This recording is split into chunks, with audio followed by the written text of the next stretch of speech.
우리가 얼마 전에 바리새인과 세리의 기도의 비유를 함께 보았는데, 이 비유를 통해서 예수님은 바리새인과 세리의 기도를 비교하면서 당시 유대인들의 분명한 가치관이죠. 바리새인들은 천국 가고 세리는 지옥 간다라고 하는 그 가치관을 통렬하게 깨뜨려 버리시는 것을 우리가 보았습니다. 바리새인과 세리의 기도의 비유에서 세리가 지난 시간에 우리가 보았듯이 제자들이 제지하면서 꾸짖었던 어린아이들로 실제로 삶 속에서 어린아이들로 재등장합니다. 그리고 바리새인과 세리의 기도의 비유에서 바리새인이, 비유 속의 바리새인이 오늘 우리가 볼 부자 관원으로 실제 역사 속에서, 삶 속에서 재등장합니다. 비유에서 바리새인이 성전에 올라온 까닭이 무엇입니까? 기도하러 올라왔습니다마는 정말로 하나님께 기도하러 온 것이 아니죠. 왜입니까? 그에게는 하나님이 사실 없었기 때문에, 기도할 하나님이 없었으니까 기도하러 성전에 올라갔을 리가 없습니다. 그가 성전에 올라온 까닭은 많은 사람들 앞에서 기도라는 수단을 통해서 자신이 얼마나 어려운지, 얼마나 선한지 드러내면서 잘난 척하고 싶어서 그랬죠. 마찬가지로 오늘 본문에서 부자 관원이 예수님께 나와서 어떻게 하면 영생을 얻을 수 있습니까? 라고 질문합니다만, 그가 정말로 영생이 갈급해서 예수님께로부터 영생 얻는 비법을, 방법을 알고 싶어서 예수님께 나온 것이 아닙니다. 그는 이미 자기 자신이 영생을 얻었다고 확신하고 있고, 하나님이 나만큼 귀하게 여기고 나만큼 축복한 자가 없다고 여기면서 그 당시에 사람들로부터 가장 인기가 많았던 예수님 앞에서 예수님께 인정받음으로 그 주변에 있는 사람들에게 자신의 존재감을 더 크게 드러내고 싶어서, 잘난 척하고 싶어서 이제 오늘 우리가 볼 그 부자 관원이 예수님 앞에 나아온단 말입니다. 그래서 비유 속의 바리새인이나 오늘 실제로 역사 속에서 등장하는 이 부자 관원이나 율법을 지키는 목적은 똑같습니다. 하나님 앞에서가 아니죠. 하나님이 없으니까 그들에게는 오직 사람밖에 없습니다. 자기 자신과 다른 사람들. 그래서 그것 때문에 기도하러 성전에 올라갔고, 그것 때문에 예수님 앞에 나와서 지금 이런 질문들을 하면서 사실은 폼을 잡고 있죠. 사랑하는 성도 여러분, 오늘 이 시대 타락한 교회들의 모습이 바로 비유에 나오는 바리새인의 모습이고, 또 오늘 실제로 예수님 앞에 나온 부자의 모습입니다. 또 어쩌면 이 바리새인과 부자 관원의 모습이 우리의 모습일 수 있습니다. 우리의 모습일 가능성이 아주 크죠. 오늘 이 시대 교회들은 제가 자주 이야기합니다만 이루어놓은, 사실은 칭찬할 만합니다. 인간적인 관점에서 볼 적에 얼마나 열심을 냅니까? 그 회사에서 막 요거도 먹어가면서 상사한테 그 번 돈 사업하면서 온갖 수모를 다 겪으면서 번 돈, 그거 하나님께 막 푹푹 바치면서 교회당 짓고 참 칭찬할 만한데, 그런데 그 모든 것들이 무엇 때문입니까? 하나님 때문이 아닙니다. 그렇게 자랑거리가 많고 그렇게 많은 일을 이루어놓아서 공로가 많아 막 자랑하고 싶고 막 이렇다는 것은, 지난 시간에도 이야기했지만 결정적인 문제는 하나님이 없기 때문입니다. 이거 우리도 심각하게 염두에 두고 우리 자신을 돌아봐야 돼요. 이제 내일이면 우리 교단의 총회가 열립니다만, 열리기 전까지 이전 어떤 총회보다 말이 많고 막 온갖 막 잡담. 어떤 사람이 총회에 대한 비판글을 제가 잠깐 읽어보았는데, 요약하면 총회는 지 교회들, 주의 몸된 교회들이 얼마나 주의 몸된 교회로 잘 쓸 수 있을까를 고민하면서 서로 의논하고 어떤 대책을 세우고 뭐 이래야 되는데 하나같이 감투에 대한, 다시 말해서 투표에 대해서만 몰두하고 있습니다. 그것 가지고 싸우고들 있습니다. 그것 가지고 뒤로 돈을 써가면서 나쁜 짓들을 하고 있죠. 다시 말하면 이 문제는 비단 총회의 문제만은 아니죠. 노예도 마찬가지고 또 일반 지교회들도 대부분 그렇습니다. 물론 다는 아닙니다만. 다시 말합니다만 왜 이런가? 교회는 많아도 지붕 위에 또 교회당 내부에 십자가는 많아도 진짜 하나님은 없기 때문에 그렇습니다. 다시 말하지만 오늘 이 시대 교회들은 하나님 나라에는 별 관심이 없습니다. 없기 때문에 하나님.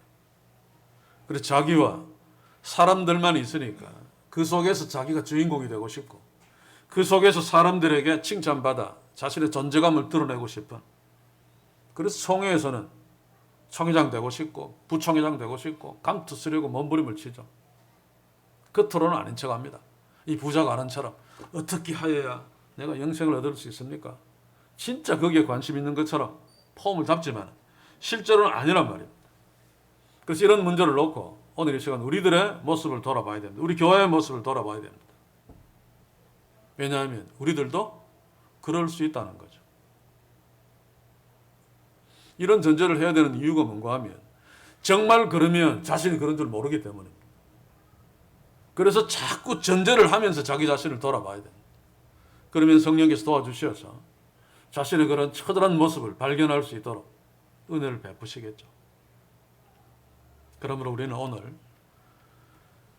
하나님이 있는 것처럼 보이지만 사실은 없는, 하나님이 있는 것처럼 연기하면서 자신만만한 그 부자 관원을 보면서 우리에게는, 우리 교회에는 정말로 하나님이 계신가를 질문하면서 각자에게 아주 강한 도전을 받는 귀한 시간이 될 수 있기를 소원합니다.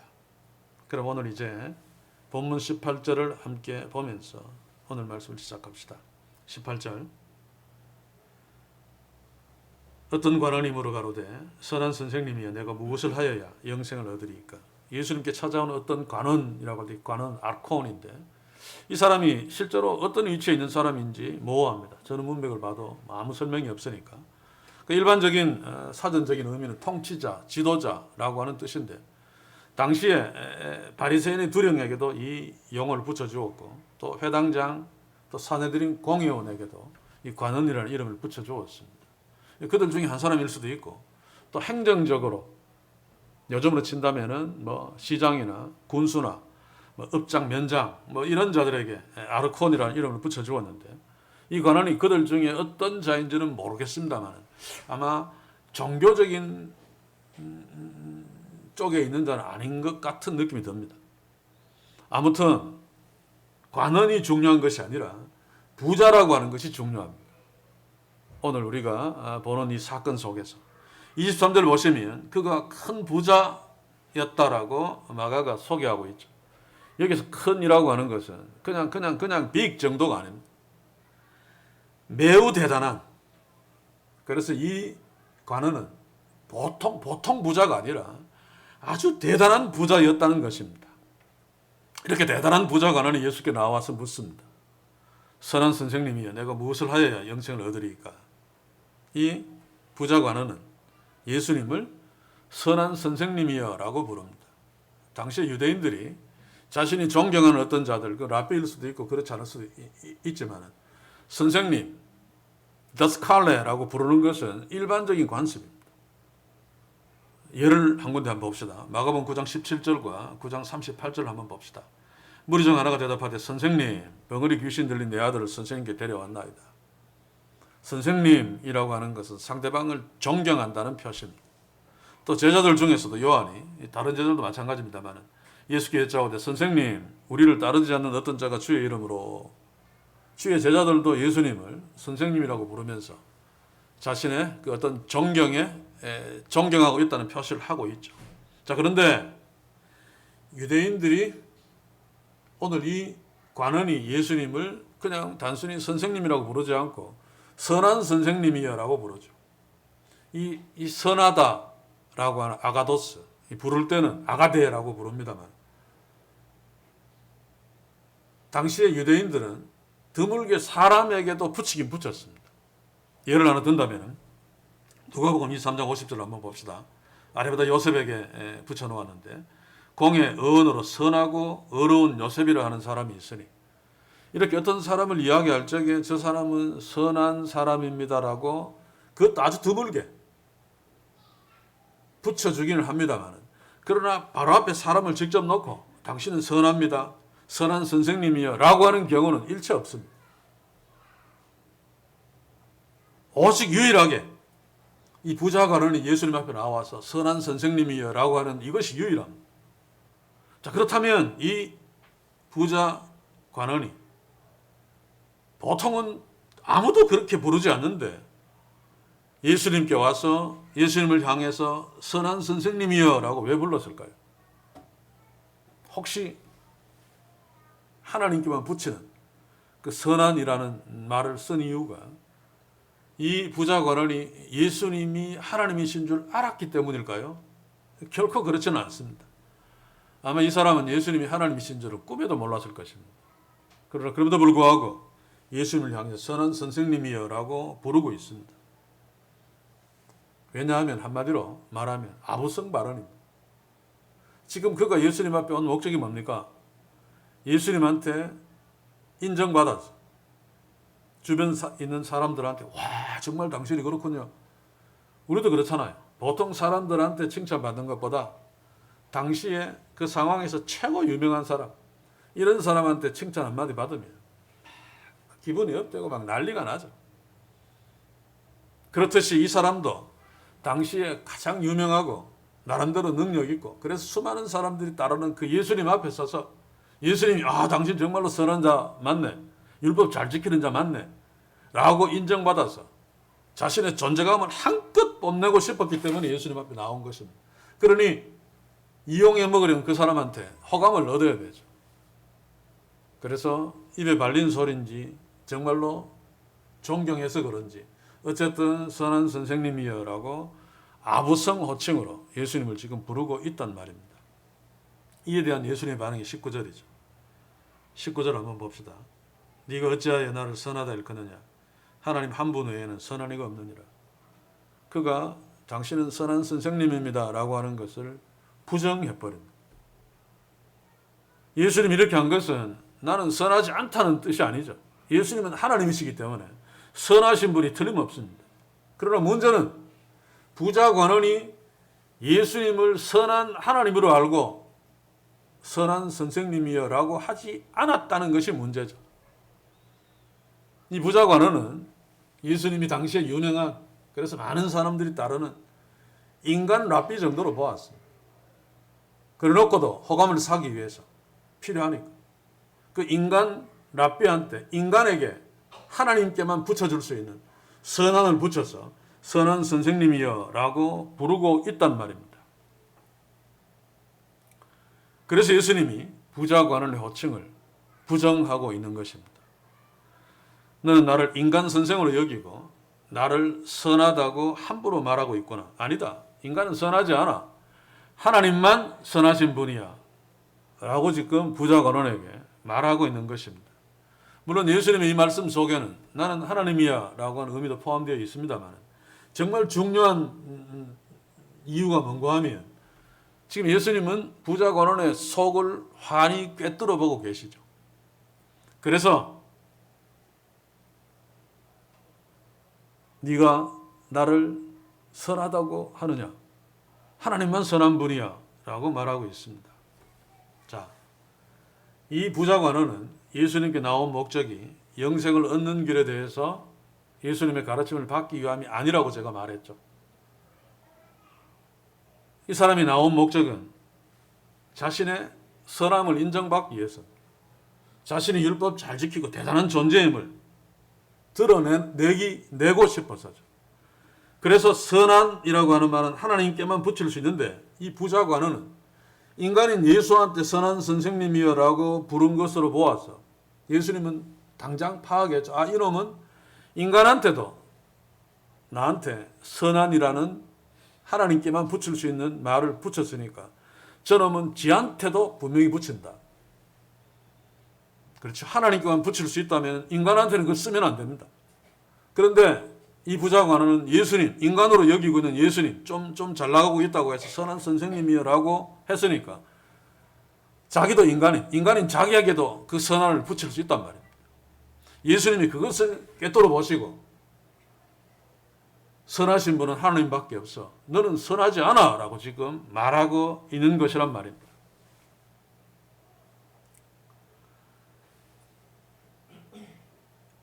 부자관원은 예수님 앞에 나와서 예수님 보고 선한 선생님이여라고 그러고 무슨 질문을 해서 그 질문에 대해서 아, 너는 정말 그래? 이런 말을 들으므로 자신이 선하고 의롭고 영생을 얻은 존재임을 드러내놓고 싶어서 지금 선한 선생님이여라고 어줍지 않은 질문을 지금 하고 있는데 예수님은 아니야, 너는 선하지 않아. 하나님만 선해 라고 말하고 있는 것입니다. 물론 이 부자관은 예수님이 하시는 그 깊은 뜻을 몰랐겠죠. 자, 이 말은 오늘 이 시대 우리에게도 그대로 통용될 수 있습니다.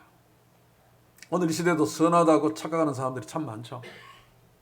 특히 교회 안에서 소위 말해서 높으신 분들 중에 이 말씀 앞에 서야 됩니다. 오직 하나님만이 선하시다. 제가 조금 전에도 이야기했지만 예수님 자신이 선하지 않다는 얘기가 아닙니다. 네가 선하지 않아. 다르게 이야기하면 부자관한테 너는 하나님 앞에 선하신 하나님 앞에 서본 적이 없구나. 그래서 네 자신이 선하다고 착각하고 있구나. 그 이야기입니다.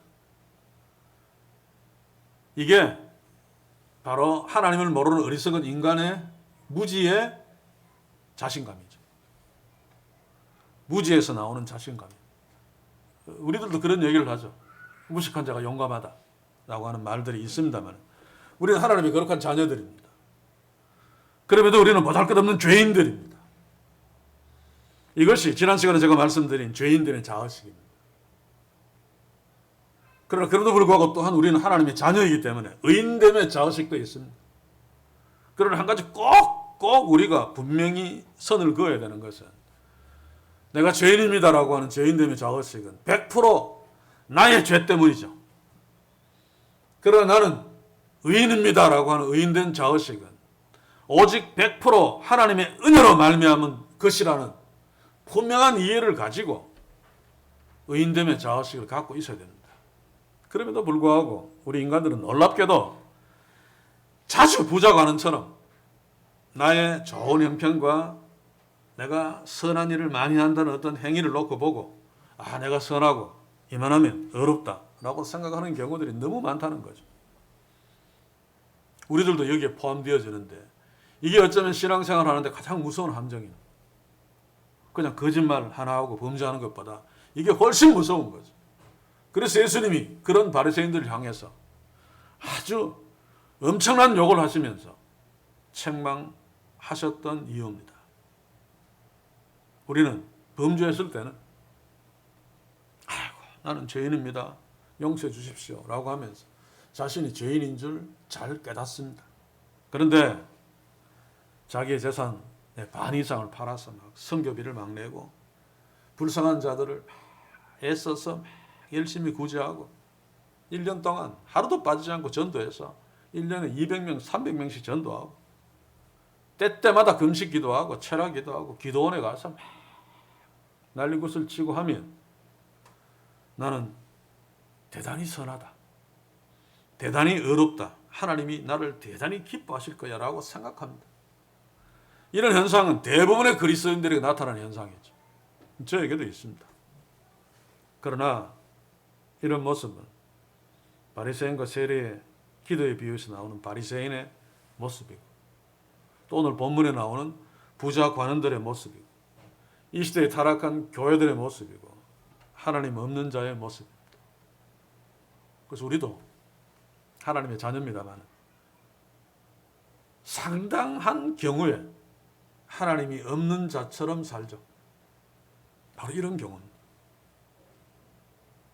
대개 신앙생활 열심히 할 때 잘 생겨납니다. 40일 금식기도 하고 난 뒤에 이런 함정이 잘 빠진단 말입니다. 그래서 섰다고 생각할 적에 넘어질까 조심해라. 아마 우리는 100번 서면 99번은 넘어질지 모릅니다. 그래서 오늘 이 부자 관원의 얼굴을 보면서 우리의 모습들을 세심하게 돌아볼 필요가 있죠. 그래서 우리한테 이제 한번 물어봐야 됩니다. 내가 내 소유에 비해서 과도하게 헌금을 많이 했다거나 또 구제를 많이 했다거나 그리고 전도를 계속해서 많이 했다거나 이런 상황 속에서 하나님 앞에 나와 예배할 때나 기도할 때 괜히 어떤 자신감이 더 넘치잖아요. 그런 느낌 받으신 적 없습니까? 그리고 하나님께 뭔가 내가 기도하면 나의 기도를 더 잘 들어주실 것 같고 내가 열심히 그렇게 재산의 반 이상 막 팔아서 막 선교사도 막 돕고 또 막 구제도 하고 막 그랬으니까 하나님이 내 기도를 좀 더 잘 들어줄 것 같기도 하죠. 저도 이런 경우들이 참 많았습니다.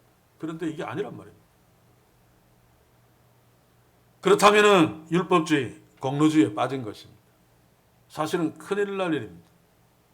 물론 우리가 하나님이 기뻐하시는 일을 했을 적에 재산 반을 팔아서 선교비에 낸다는 게 보통 일이 아니죠. 그리고 매일매일 막 전도해서 막 1년에 100명, 200명 전도하는 게 보통 일이 아닙니다. 그래서 그런 일을 하고 나면 기분이 업되고 막 힘이 나고 즐거운 것, 그거 충분하게 이해할 수 있습니다. 그러나 그럼에도 한 가지 주의해야 될 것은 그 모든 것들이 하나님의 은혜지. 내가 열심히 했다. 그래서 뭔가 우쭐하고 이런 것들 주의해야 된다. 그 말입니다. 이게 지금 비유 속의 바리새인의 모습이고 오늘 부자 관원의 모습입니다. 앞으로 계속 보겠습니다만. 근데 우리는 100% 그런 것 같습니다. 제 경험에 의하면. 그래서 하나님을 놓치지 않고 이런 일을 했을 적에 기도하면 저 같은 경우에 제 수준에 과하게 이 구제를 하고 뭐 그러면서 하나님을 놓치지 않고 엎드려 기도할 때 물론 그 행위에 대해서 하나님께 감사합니다. 내가 그래도 내 수준에 과하게 구제할 수 있도록 성령께서 역사하신 것 감사합니다.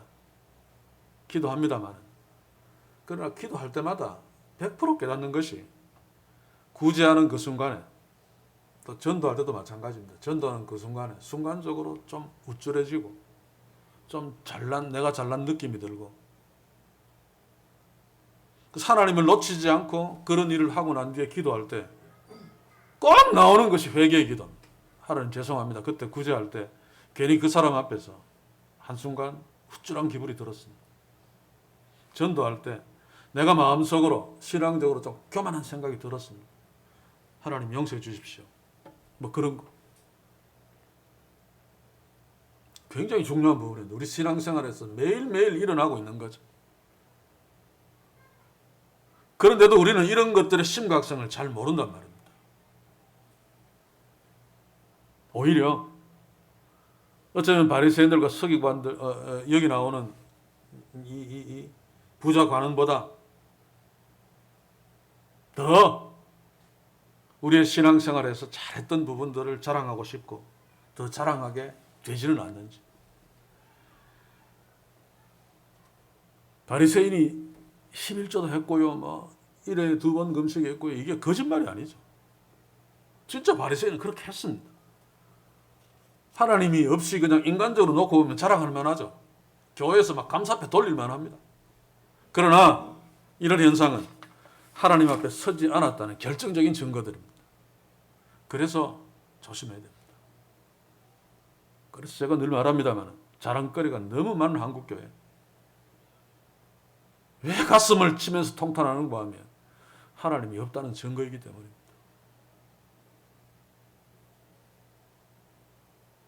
무슨 1등, 최고, 최대. 그게 왜 나옵니까? 너무너무 크신, 우주보다 훨씬 더 크신, 상상할 수 없는 하나님 앞에 선다면, 교회 그거 수천억 들여서 지어 놓은 거, 그거 먼지 티끌 하나만도 못한 것인데, 그걸 어떻게 자랑합니까? 그런데 자랑하고들 앉아있죠.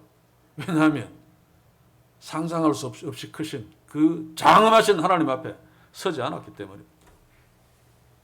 그래서 적어도 우리들만이라도 자주 그렇게 되고 맙니다만 이런 말씀 앞에 섰을 적에 바리새인처럼 부자 관원들처럼 그렇게 신앙생활 하지 말자라고 결심하고 또 결심하다 그 말입니다. 하나님 없이 신앙생활하면 사람밖에 안 보입니다. 그래서 그 사람들 속에서 내가 주인공이 되고 싶고 그 사람들 속에서 모든 영광, 칭찬, 박수 내가 다 받고 싶어지죠. 그래서 사람들 앞에서 자신의 공로를 자랑하게 됩니다. 목적이 그것이니까. 바리새인처럼 부자관원처럼 타락한 이 시대 교회들처럼 말입니다. 그래서 저는 소원합니다. 우리 교회가 앞으로 무슨 일을 하든지 간에 아무것도 자랑하지 않는, 그리고 무슨 선한 척, 어려운 척 하지 않는, 늘 겸손하게 하나님 앞에 서서 우리는 무익한 종입니다 라고 고백하면서는 교회든지 개인이든지 가정이든지 그런 축복이 넘치기를 주의 이름으로 간절히 소원합니다. 이제 18절로 다시 돌아가서 부자관원이 예수님한테 질문한 내용을 한번 살펴봅시다. 18절 뭐라 그럽니까? 내가 무엇을 하여 영생을 얻으리이까? 마태복음 19장 16절을 보시면 어떤 사람이 주께 와서 가로되 선생님이여 내가 무슨 선한 일을 하여야 영생을 얻으리이까? 무슨 선한 일을 하여야? 라고 하면 이 선한 일은 율법 지키는 것을 말합니다. 그래서 여기에서 이 부자관원이 내가 무슨 일을 하여야 라고 하는 것은 내가 무슨 율법을 지켜야지 영생을 얻을 수 있습니까? 라고 질문하는 거죠. 그래서 예수님 20절에서 그 율법을, 십계명에 있는 율법 후반부를 나열한 이유가 바로 그것입니다. 자, 그런데 이 부자관원이 예수님께 질문한 거 헬라어 원문대로 바르게 읽을 수 있다면 부자관원이 무엇을 잘못했는지 훤히 꿰뚫어 볼 수 있습니다. 우리의 그 숨겨놓은 심보들을 훤하게 들여다볼 수 있습니다. 자, 이제 한번 봅시다. 내가 무슨 선한 일을 하여 영생을 얻으리이까 해서 얻으리이까 라고 하는 번역은 대단한 오역입니다. 너무너무 잘못 번역한 거죠. 영어 성경을 보니까 제가 확인한 영어 성경에서는 다 바르게 번역했어요. inherit 뭡니까? inherit가 상속하다, 상속받다는 뜻입니다. 헬라 원문에도 분명하게 상속받다. 그러니까 내가 무엇을 하여야 영생을 상속받을 수 있습니까? 라고 질문했단 말입니다. 이 상속받다라고 하는 헬라어는 처음에는 제비 뽑다는 뜻입니다. 어디에 쓰였는가 하면 이스라엘 백성들이 가나안 땅을 정복하고 난 뒤에 그 땅을 분배받을 적에 제비 뽑아서 분배받았죠. 제비 뽑다가 뭡니까? 하나님의 은혜로 하나님이 거저 주시는 그 가나안 땅을 물려받았다, 분배받았다. 그 땅들을 이제 자기 자녀에게 물려줄 때는 상속하는 거죠. 그래서 제비 뽑다에 자연스럽게 상속하다, 상속받다의 뜻이 들어와서 이 부자관원도 유대인이니까 자연스럽게 앞에 말은 대도한 말을 했습니다만 영생을 상속받을 수 있습니까? 이거는 막 말습관이니까 그렇게 말했던 것입니다. 그러면 이 부자관원의 말이 너무너무 모순되죠.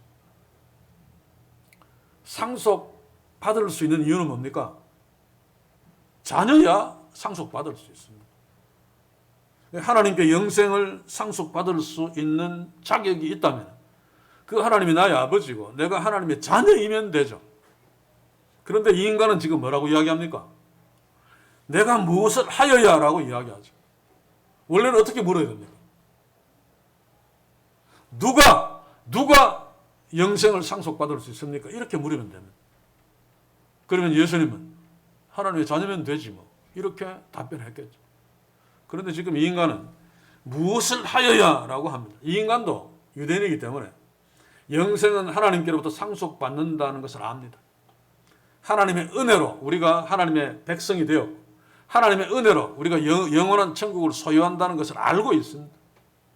그러나 그럼에도 불구하고 말 습관은 그냥 영생을 상속받을 수 있습니까? 라고 하면서도 지금 그의 목적은 내가 뭐 좀 잘난 거 칭찬받고 싶으니까 그 앞에다가 무엇을 하여야, 내가 무엇을 하여야를 집어넣은 거죠. 자기는 이미 다 했습니다. 그걸 집어넣어야지 그걸 통해서 자기가 돋보이니까 자기가 무엇을 했는지 알 테니까 다른 사람들이 그것을 거기에 끼워 넣는 것입니다.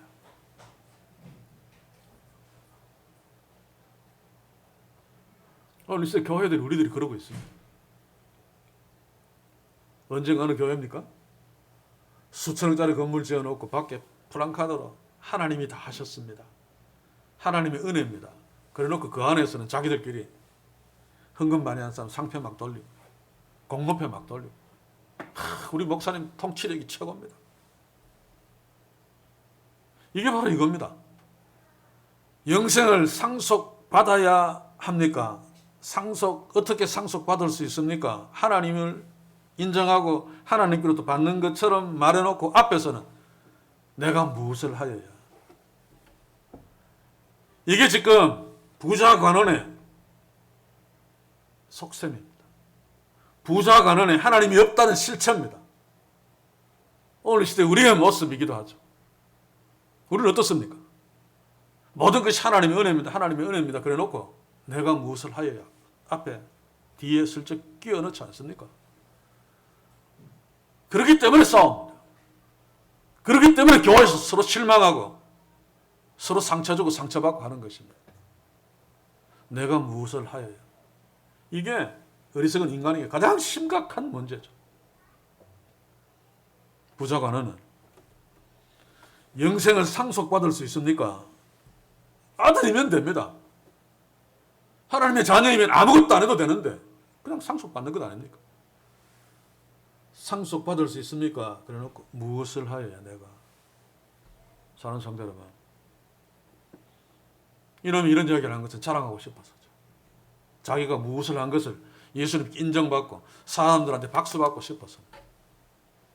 우리 교회 우리는 자랑할 것이 없으므로 선한 척, 어려운 척, 잘난 척 하지 아니하고 겸손하게 늘 하나님 앞에 서서 무익한 종으로 사는 그런 축복이 있기를 다시 한번 주의 이름으로 소원합니다. 자, 이제 무엇을 하여야 영생을 받을 수 있습니까? 라고 질문한 그 질문에 대한 예수님의 답변이 무엇인지 봅시다. 20절입니다. 네가 계명을 하나니 간음하지 말라, 살인하지 말라, 도적질하지 말라, 거짓 증거하지 말라, 네 부모를 공경하라 하였느니라. 예수님은 지금 10계명의 일부를 지금 여기에서 나열하고 있죠. 이것은 이런 율법들을 잘 지키면 네가 선할 수 있고 영생을 상속받을 수 있다라고 하는 가능성을 제시하기 위해서가 아닙니다. 막 논쟁하는 건 예수님이 율법을 잘 지켜라 그러면 구원받을 것이다라고 하는 말 액면 그대로 율법을 잘 지켜도 구원받을 수 있는데 인간이 율법을 잘 못 지키기 때문에 구원 못 받고 예수의 피로 구원받으면 된다. 아닙니다. 율법을 지켜서 아무리 잘 지켜도 율법을 지켜서 구원받을 수 있는 방법은 없습니다. 왜냐하면 율법에는 구원의 길이 없습니다. 근데 예수님이 지금 이렇게 말씀하신 것은 이 율법을 잘 지키면 영생을 상속받을 수 있다는 가능성을 제시하는 것이 아니고 너는 율법을 절대로 지킬 수 없기 때문에 율법을 지켜서 영생을 상속받을 수 있는 길은 없어라고 하는 얘기를 지금 여기서 하고 있는 것입니다. 그래서 예수님이 율법도 그렇습니다만 하나님 율법을 주실 때도 현재로 하라 하지 마라 라고 했지만 여기서 보면 예수님의 명령, 율법의 명령을 보면 하라 하지 마라 다 현재형으로 되어 있죠. 이 부자 관원이 과거에도 그것을 현재형으로 봅니다. 과거에도 현재에도 미래에 가도 현재형이죠. 과거, 현재, 미래 계속해서 지속적으로 100% 완전하게 죽을 때까지 율법을 지켜라 라고 하는 겁니다. 누가 그걸 지킬 수 있습니까? 간음하지 마라. 마음으로 음욕을 품는 것도 간음인데 이거 인간이 100% 지속적으로 끝까지 지킬 수 있습니까? 그런데도 경건한 유대인 바리새인들은 나는 가늠하지 말라라고 하는 율법을 지켰다. 가늠 안 했으니까. 사실은 아닌데. 보십시오. 살인하지 말라. 이거 형제를 미워도 살인인데 이것을 인간이 100% 지속적으로 끝까지 완벽하게 지킬 수 있습니까? 불가능합니다. 제가 어버이 주일날 그런 얘기를 아마 했었던 것 같은데 네 부모를 공경하라. 자, 이거 어디까지 공경해야지 100%이 율법을 지키는 겁니까? 용돈을 놓고 한번 보시죠. 하루에 부모님한테 10만 원씩 용돈을 드려야지 100% 부모를 공경하라를 지키는 겁니까? 아니면 하루에 1000만 원씩 드려야지 율법을 100% 공경하라는 그 율법을 100% 지키는 것입니까? 또 설령 부모를 공경하라를 100% 지켰다고 칩시다. 그러면 그 100% 공경하라는 율법을 지킨 것이 지금도 계속되어져도 1초도 한순간도 변함없이 부모님이 돌아가실 때까지 부모를 공경하라를 계속 100% 완벽하게 지속적으로 지켜야 되는데 그거 누가 지킬 수 있습니까? 그래서 율법을 하나님이 주셔서 이거 지켜라라고 명령한 것은 궁극적으로는 지킬 수 없다는 뜻입니다. 너희들은 못 지켜. 그러니까 겸손하게 내 은혜 앞에 서서 내가 명령하는 대로 그냥 하나님의 자녀로 율법 지키면서 애쓰면서 살려고 애써 실패도 낙심하지 말고 또 좀 지켰다고 해서 금방 떨고 까불지 말고 지금 예수님이 부자 관원에게 율법을 나열하는 것도 바로 이런 의미입니다. 너는 율법을 완벽하게 지킬 수 없어. 그러므로 율법을 완벽하게 지켜서 하나님의 영생을 상속받을 자는 아무도 없어. 자, 그런데 부자 관원은 어떻게 대답합니까? 뭐라 그럽니까? 여짜오되 이것은 내가 어려서부터 다 지켰나이다. 여기서 어려서부터는 만 13세부터입니다. 바르 미츠바죠. 계명의 아들이라고 13세가 되면 그런 명칭을 줍니다. 너는 이제부터 계명의 아들이야. 바르 미츠바야. 율법을 정식으로 공부하면서 율법을 지켜야 될 의무가 부여됩니다. 이때부터 내가 율법을 잘 지켰다는 거죠. 그러면 이전에는 13세 이전에 개판치고 어기는 건 어떡할 겁니까? 또 율법을 잘 지켰다고 칩시다. 앞으로는 아직 살 날이 많은데 완벽하게 100% 조금도 틀림이 없이 끝까지 잘 지킬 수 있을까요? 그래서 지금 이 부자 관원은 스스로 나는 그렇게 할 수 없습니다를 고백하고 있죠. 왜냐하면 다 지켰습니다라고 과거를 이야기하잖아요. 지금도 지키고 있습니다. 앞으로도 다 지킬 겁니다가 아니고 다 지켰습니다입니다. 이것도 사실은 아니면서 그죠? 우리 인간이 율법을 지키는 것에 대해서 말할 수 있는 한계가 여기까지밖에 없습니다. 다 지켰습니다. 그것도 사실은 아니면서 앞에서 이야기했듯이 하나님이 우리에게 주신 율법을 100% 지킬 자는 아무도 없습니다. 그래서 우리는 하나님의 자녀로서 그냥 율법을 지키는 겁니다. 율법을 지키는 이유가 뭡니까? 목적이 뭡니까? 좀 더 선해지고 좀 더 거룩해지고 그래서 하나님께 좀 더 잘 보여서 내가 기도하는 기도 제목들 응답 좀 잘 받고 이게 아닙니다. 그죠? 근데 우리는 몸에 배어 있습니다. 저에게도 상당 부분 배어 있습니다. 빨리 몸에 배어 있는 이런 것들을 떨쳐내야 됩니다. 철저하게 100% 하나님의 은혜로. 그래서 우리는 바리새인처럼 부자 관원처럼 착각 속에서 영토로 신앙생활하고 있지 않는지 돌아봐야 됩니다. 우리가 매일 말씀 묵상하고 주의 말씀에 열심히 순종하며 사는 것은 이미 우리가 하나님의 은혜로 하나님의 자녀가 되었고 영생을 상속받는 자이기 때문에 상속받은 자이기 때문에 또 완전한 영생을 상속받을 자이기 때문에 주의 말씀 앞에 서서 주의 말씀에 순종하려고 애쓰고 순종하고 있는 거죠. 그럼에도 매일의 말씀 묵상하면서 주의 명령 앞에 선 것 100% 완벽하게 지속적으로 끝까지 순종하며 살 수 없습니다. 알아야 됩니다. 그럼에도 하나님의 은혜에 감사하면서 하나님의 자녀로 최선을 다해 주의 말씀을 순종하는 거죠. 목적이 뭡니까? 하나님이 명령했으니까. 그리고 그 말씀에 순종하며 살고 순종하려고 애쓰면 때로 실패했더라도 하나님이 그것을 기뻐하시니까. 그리고 또 한 가지 더 이유를 얘기한다면, 내가 주의 말씀에 순종할 적에 하나님을 알 수 있습니다. 나를 알 수 있습니다. 제대로 작정하고 그걸 체크해 보면 안 되잖아요. 내가 말하는 100%. 그래서 나는 정말로 별 볼 일 없구나. 그런데도 내가 하나님의 은혜로 목사가 되었고 장로가 되었고 이렇게 그래도 살고 있구나. 하나님 감사합니다. 죄송합니다. 감사 죄송밖에 안 나오잖아요. 정말로 하나님 앞에 서서 주의 명령대로 순종하려고 했습니다. 그런데 이 하나님을 놓쳐버리면, 사람밖에 없으면 그 꼴난 순종 몇 개 해놓고 다 폼 잡습니다. 그 꼴난 몇 개 해놓고 폼 잡다가 장로 투표 안 되면 나 같은 사람 장로 안 시켜주다니, 이거 화를 막 냅니다. 우리는 그러지 말자는 겁니다. 한국교회처럼 그러지 말자는 겁니다. 그래서 우리가 주의 말씀에 순종할 적에, 큐티함 순종할 적에 나에 대한 어떤 목적이 있어서는 절대로 안 됩니다. 한국교회처럼 말입니다. 얼마나 많습니까? 축복받는 비결 너무나도 많이 가지고 있습니다. 교회마다 다릅니다. 부흥 강사마다 특별한 비법들이 있습니다. 다시 말합니다만 이것은 하나님이 없다는 증거입니다. 하나님이 설령 있어도 그 하나님이 나의 아버지가 아니라는 뜻입니다. 그러니 요령들이 필요하죠. 아버지하고 아들, 부자 관계는 다 끝납니다. 우리에게 하나님의 말씀에 순종해야 되는 목적이 굳이 있다면 그분이 나의 하나님 아버지시고, 그분이 나에게 말씀 순종하기를 원하시고, 또 우리가 그 하나님을 기쁘시게 하고 싶어서입니다. 다른 이유는 없습니다.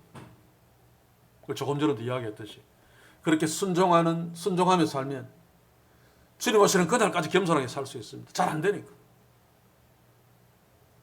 주님 오시는 그날까지 회개하며 살 수 있습니다.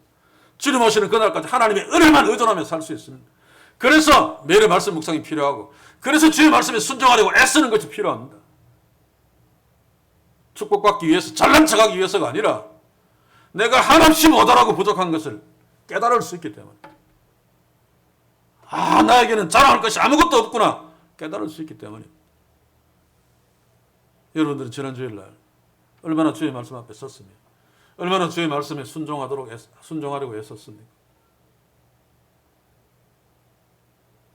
자신의 그 형편없는 실체를 얼마나 많이 만났습니까? 그럼에도 불구하고 하나님은 너는 내 아들이야, 너는 의로와 너는 선해 라고 하시는 주님의 위로와 주님의 은혜 얼마나 많이 만나셨습니까? 사랑하는 성도 여러분, 우리는 바리새인처럼 부족한 처럼이 아니라 그 반대로, 타락한 한국교회처럼이 아니라 그 반대로 늘 주의 말씀 앞에 서서 주의 말씀에 순종하려고 애씀으로, 나에게는 공로가 하나도 없다는 것, 나에게는 잘한 것이 하나도 없다는 것을 순종의 과정을 통해서 알므로 늘 감사하며 사는, 늘 회개하면서 사는, 늘 십자가만 의지하면서 사는 그런 놀라운 축복들이 우리의 삶 속에 넘치기를 주의 이름으로 간절히 소원합니다. 기도합시다.